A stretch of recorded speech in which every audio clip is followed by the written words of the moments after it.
ಎಲ್ಲರಿಗೂ ನಮಸ್ಕಾರ. Welcome back to my YouTube channel. ಇವತ್ತು ನನ್ನ ಚಾನಲಲ್ಲಿ ವೆಜಿಟೇಬಲ್ ಗ್ರೀನ್ ಬಿರಿಯಾನಿ ಮಾಡೋದು ಹೇಗೆ ಅಂತ ತೋರಿಸ್ಕೊಡ್ತಿದ್ದೀನಿ, ನೋಡೋಣ ಬನ್ನಿ. ಇಲ್ಲಿ ನಾನು ಫಸ್ಟ್ ಮಸಾಲೆ ರೆಡಿ ಮಾಡ್ಕೊತಿದ್ದೀನಿ. ಅದಕ್ಕೋಸ್ಕರ 7ರಿಂದ 8 ಹಸಿಮೆಣಸಿನ್ಕಾಯಿ, 3 ಇಂಚಷ್ಟು ಶುಂಠಿ, ಒಂದು ಫುಲ್ ಬೆಳ್ಳುಳ್ಳಿ, ಒಂದು ಈರುಳ್ಳಿನ ತೊಗೊಂಡಿದ್ದೀನಿ. ಅದ್ರ ಜೊತೆಗೆ ಚಕ್ಕೆ, ಲವಂಗ, ಜಾಕಾಯಿ ಹೂವು, ಕಲ್ಲು ಹೂವು, ಮರಾಠಿ ಮೊಗ್ಗನ್ನ ಸಹ ತೊಗೊಂಡಿದ್ದೀನಿ. ಇಲ್ಲಿ ನಾನು ತರಕಾರಿ ಅಂತ ಬೀನ್ಸ್, ಕ್ಯಾರೆಟ್, ಕ್ಯಾಪ್ಸಿಕಮ್ ತೊಗೊಂಡಿದ್ದೀನಿ. ಇದ್ರ ಜೊತೆ ನೀವು ಹೂಕೋಸು ಅಥವಾ ಬೇರೆ ಯಾವುದೇ ಆದರೂ ಹಾಕೋಬೋದು. ಇಲ್ಲಿ ನಾನು ಇದು 3ನಷ್ಟೇ ತೊಗೊಂಡಿದ್ದೀನಿ. ಅದಾದಮೇಲೆ ಇವಾಗ ಒಂದು ಕುಕ್ಕರ್ಗೆ ನಾನು 2 ಟೇಬಲ್ ಸ್ಪೂನಷ್ಟು ಎಣ್ಣೆ ಎತ್ಕೊಂಡಿದ್ದೀನಿ. ಅದಕ್ಕಾದ್ಮೇಲೆ ಅದಕ್ಕೆ ನಾನು ಸ್ವಲ್ಪ ಚಕ್ಕೆ, 4 ಲವಂಗ, ಅದಾದಮೇಲೆ ಅನಾನಸ್ ಹೂವು ಮತ್ತು ಕಲ್ಲುವ್ವ ಅಂತ ಬರುತ್ತೆ. ಈ ಕಲ್ಲುವ್ವ ಬಂದು ಬಿರಿಯಾನಿಗೆಲ್ಲ ಹಾಕಿದ್ರೆ ತುಂಬಾ ಟೇಸ್ಟ್ ಬರುತ್ತೆ. ಅಂಗಡೀಲಿ ಕೇಳಿದ್ರೇ ಕೊಡ್ತಾರೆ ಅದು. ಮತ್ತು ಜಾಕಾಯಿನ ತೊಗೊತಿದ್ದೀನಿ. ಅದ್ರ ಜೊತೆ ಮರಾಠಿ ಮೊಗ್ಗು ಹಾಕ್ಕೊತಿದ್ದೀನಿ. ಇದು ಸ್ವಲ್ಪ ಎಲ್ಲ ಬಿಸಿ ಆಗಬೇಕು.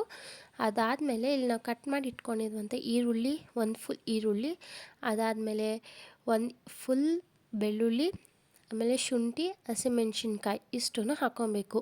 ಇದು ಸ್ವಲ್ಪ ಹೀಗೆ ಬಿಸಿ ಆಗ್ತಿರ್ಬೇಕಾದ್ರೇ ಇದ್ರ ಜೊತೆಗೆ ನಾವು ಮೆಂತ್ಯ ಮತ್ತು ಪುದೀನ ಹಾಕ್ಕೊಬೇಕು. ಮೆಂತ್ಯನ ಬಂದಿಲ್ಲಿ ನಾನು 2 ಕಪ್ಪಷ್ಟು ತೊಗೊಂಡಿದ್ದೀನಿ. ಪುದೀನ ಬಂದು 1 ಹಿಡಿಯಷ್ಟು ತೊಗೊಂಡಿದ್ದೀನಿ. ಸೊ ಇದು ಹಾಕಿದ್ರೆ ಟೇಸ್ಟು, ಕಲರ್ ಎಲ್ಲನೂ ಚೆನ್ನಾಗಿರುತ್ತೆ. ಸೊ ನೀವು ಯಾವುದೇ ಥರ ಅದರ್ ಕಲರ್ಸ್ ಎಲ್ಲ ಹಾಕೋ ಅವಶ್ಯಕತೆ ಇರೋಲ್ಲ. ಸೊ ಇವೆರಡನ್ನ ಹಾಕ್ಕೊಂಡು ಚೆನ್ನಾಗಿ ಫ್ರೈ ಮಾಡ್ಕೊಬೇಕು. ಇದು ಚೆನ್ನಾಗಿ ಫ್ರೈ ಆದಮೇಲೆ ಇದನ್ನು ಆರಕ್ಕೆ ಬಿಟ್ಟು, ಅದಾದಮೇಲೆ ಒಂದು ಮಿಕ್ಸಿ ಜಾರ್ಗೆ ಹಾಕ್ಕೊಂಡು ಗಟ್ಟಿಯಾಗಿ ನುಣ್ಣಕ್ಕೆ ರುಬ್ಕೊಬೇಕು. ಸ್ವಲ್ಪ ಗಟ್ಟಿಯಾಗೇ ಇರಬೇಕು ಪೇಸ್ಟು. ಅದಾದಮೇಲೆ ಇದು ಪೇಸ್ಟೆಲ್ಲ ರೆಡಿ ಆದಮೇಲೆ ಇವಾಗ ಮತ್ತೆ ಅದೇ ಕುಕ್ಕರ್ಗೆ ಒಂದು 4 ಟೇಬಲ್ ಸ್ಪೂನಷ್ಟು ಎಣ್ಣೆ ಹಾಕ್ಕೊಬೇಕು. ಅದಾದಮೇಲೆ ಬಿರಿಯಾನಿ ಎಲೆ ಬರುತ್ತೆ, ಅಂದರೆ ಪಲಾವ್ಗೆಲ್ಲ ಯೂಸ್ ಮಾಡ್ತೀವಲ್ಲ ಆ ಎಲೆ, ಬಿರಿಯಾನಿ ಎಲೆ ಒಂದು 2 ಹಾಕ್ಕೊಬೋದು. ಅದಾದಮೇಲೆ ಸ್ವಲ್ಪ ಸೋಂಪು, ಅಂದರೆ 1 ಟೇಬಲ್ ಸ್ಪೂನಷ್ಟು ಸೋಂಪನ್ನ ಹಾಕ್ಕೊಬೇಕು. ಅದಾದಮೇಲೆ ಎಲ್ಲ ಚಿಟ್ಪೆಟ್ಟೆಲ್ಲ ಅಂದಮೇಲೆ ನಾವು ರುಬ್ಬಿಟ್ಕೊಂಡಿದ್ವಲ್ಲ ಪೇಸ್ಟು, ಅದನ್ನು ಸಹ ಹಾಕ್ಕೊಬೇಕು. ನೋಡಿ ನಾನು ಎಷ್ಟು ಗಟ್ಟಿಯಾಗಿ ರುಬ್ಕೊಂಡಿದ್ದೀನಿ ಅಂತ, ಯಾಕಂದರೆ ಎಣ್ಣೆಗೆ ಬಿಟ್ಟಾದ್ಮೇಲೆ ಅದು ಆಲ್ಮೋಸ್ಟ್ ತೆಳುವೇ ಆಗುತ್ತೆ. ಸೊ ಇಲ್ಲಿ ಹಸಿ ವಾಸನೆ ಹೋಗೋ ಗಂಟ ಹುರ್ಕೊಬೇಕು. ಅದಾದಮೇಲೆ ಇಲ್ಲಿ ನಾವು ಕಟ್ ಮಾಡಿ ಇಟ್ಕೊಂಡಿದ್ವಲ್ಲ ತರಕಾರಿ ಅದು, ಮತ್ತು ಇಲ್ಲಿ ನಾನು ಬಟಾಣಿನೂ ಸಹ ತೊಗೊಂಡಿದ್ದೀನಿ.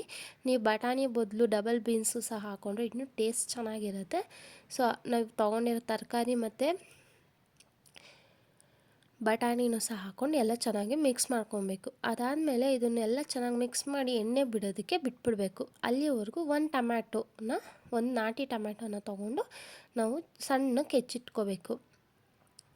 ಸೊ ಇಲ್ಲಿ ನೀವು ಒಂದು ನಾಟಿ ಮತ್ತು ಒಂದು ಫಾರಮ್ ಟೊಮ್ಯಾಟೊ ಹಾಕ್ಕೊಂಡ್ರೆ ಅದು ಹುಳಿ ಮತ್ತು ಟೇಸ್ಟು ಸಹ ಚೆನ್ನಾಗಿ ಬರುತ್ತೆ.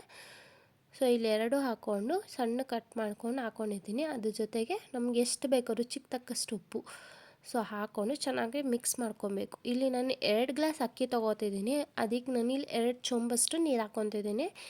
ನೀವು ನಿಮ್ಮನೆ ಇಲ್ಲಿ ಯಾವ ಥರ ಗ್ಲಾಸ್ ಇದೆಯೋ ಅಕ್ಕಿ ಗ್ಲಾಸ್ ಅದ್ರ ಮೇಲೆ ನೋಡಿಕೊಂಡು ನೀವು ಹಾಕ್ಕೊಬೇಕು ನೀರನ್ನ. ಸೊ ನಮ್ಮ ಮನೇಲಿ ಈ ಗ್ಲಾಸ್ ಇತ್ತು, ಅದಕ್ಕೆ ಈ ಗ್ಲಾಸಲ್ಲಿ ಅಕ್ಕಿ ಹಾಕ್ಕೊಂಡಿದ್ವಿ. ಸೊ ಇಲ್ಲಿ ನಾನು ಆಲ್ರೆಡಿ ಜೀರಾ ರೈಸ್ನ ತೊಳೆದಿಟ್ಟಿದ್ದೆ, ಅದನ್ನು ಇವಾಗ ಹಾಕ್ಕೊಂಡು ಚೆನ್ನಾಗಿ ಮಿಕ್ಸ್ ಮಾಡ್ಕೊತಿದ್ದೀನಿ. ಇದು ಚೆನ್ನಾಗಿ ಮಿಕ್ಸಾಗಿ ಸ್ವಲ್ಪ ಕುದಿ ಬಂದಮೇಲೆ ಇದನ್ನು 1 ವಿಷಲ್ ಆಗೋವರೆಗೂ ಕ್ಲೋಸ್ ಮಾಡಿ ಬಿಟ್ಬಿಡಬೇಕು. 1 ವಿಷಲ್ ಆದಮೇಲೆ ಎಲ್ಲ ಎತ್ತಿ ಮಿಕ್ಸ್ ಮಾಡಿದ್ರೆ ನಮಗೆ ಬೇಕಾಗಿರುವ ನಮ್ಮ ಗ್ರೀನ್ ವೆಜಿಟೇಬಲ್ ಬಿರಿಯಾನಿ ರೆಡಿ ಆಗುತ್ತೆ. ಸೊ ಇನ್ನೂ ಯಾರು ನನ್ನ ಚಾನಲ್ನ ಸಬ್ಸ್ಕ್ರೈಬ್ ಮಾಡ್ಕೊಂಡಿಲ್ವೋ ಬೇಗ ಸಬ್ಸ್ಕ್ರೈಬ್ ಮಾಡಿ, ಲೈಕ್ ಮಾಡಿ, ಶೇರ್ ಮಾಡಿ, ಕಮೆಂಟ್ ಮಾಡಿ. Thank you.